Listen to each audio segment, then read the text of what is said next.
Baik, Bapak dan Ibu, sekian materi untuk hypnoteaching.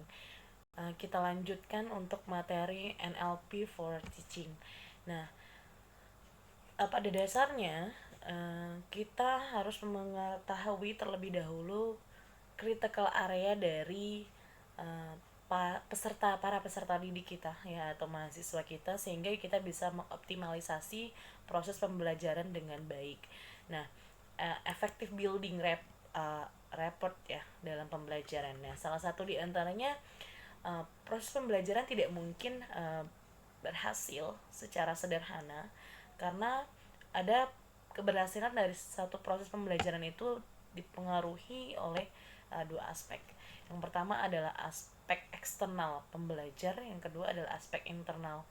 Nah, aspek eksternal ini bisa kita lihat dari bagaimana kenyamanan suhu ruangan, kemudian cuaca, kemudian kadang-kadang juga dipengaruhi oleh sosial budaya ataupun keragaman ya dari mana asal peserta didik kita.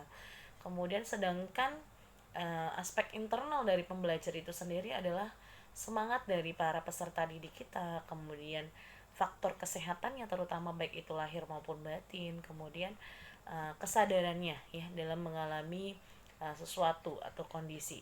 Nah, sehebat apapun teknik pembelajaran yang kita lakukan, jika mahasiswa kita atau peserta didik kita tidak siap untuk menerima, maka akan sia-sia ya, sehingga kesiapan dari peserta didik itu sangat mempengaruhi untuk proses pembelajaran.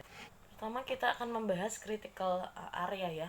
Critical area dari peserta didik kita itu dipengaruhi oleh beberapa faktor.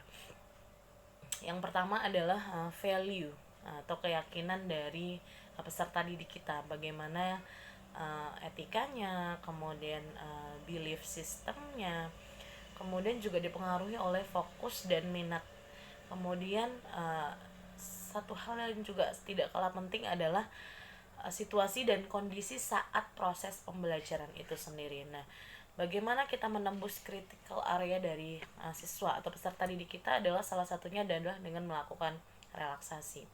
Nah, relaksasi bisa berhasil jika didukung oleh berbagai faktor. Salah satu diantaranya adalah suasana kelas yang sangat mendukung, kemudian penampilan dari kita sendiri sebagai dosen ataupun tenaga pendidik juga sangat mempengaruhi kerapian kita, kemudian bagaimana kita berkomunikasi, kemudian opening scene kita bagaimana kita membuka kalimat di awal mulai proses pembelajaran.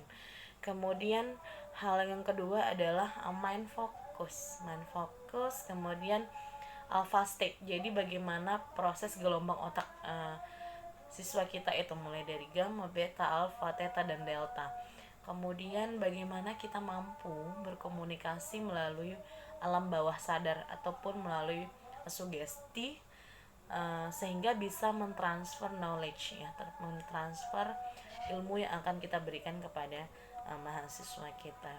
Nah, sehingga kita harus mampu juga memperhatikan gaya belajar ataupun seperti apa sih mahasiswa kita atau peserta didik kita, karena kita harus tahu memang semua anak itu cerdas ya.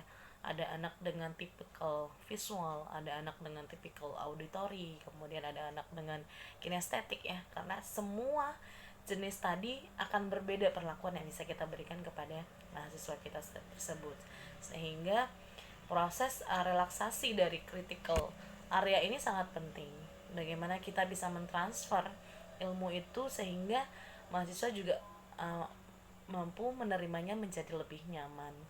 Nah, kemudian yang paling penting juga salah satu diantaranya adalah membangun kepercayaan. Bagaimana kita building rapport ya, membangun trust, membangun kepercayaan, sehingga mahasiswa mampu ataupun mahasiswa memberikan kepercayaan penuh pada kita, sehingga mereka menjadi belajar sehingga belajarnya menjadi lebih rileks begitu. Baik, mungkin itu saja yang bisa saya ringkas untuk materi yang setelah saya dapatkan selama pelatihan 2 hari dari Certified Hypnotist and NLP for Teaching ini.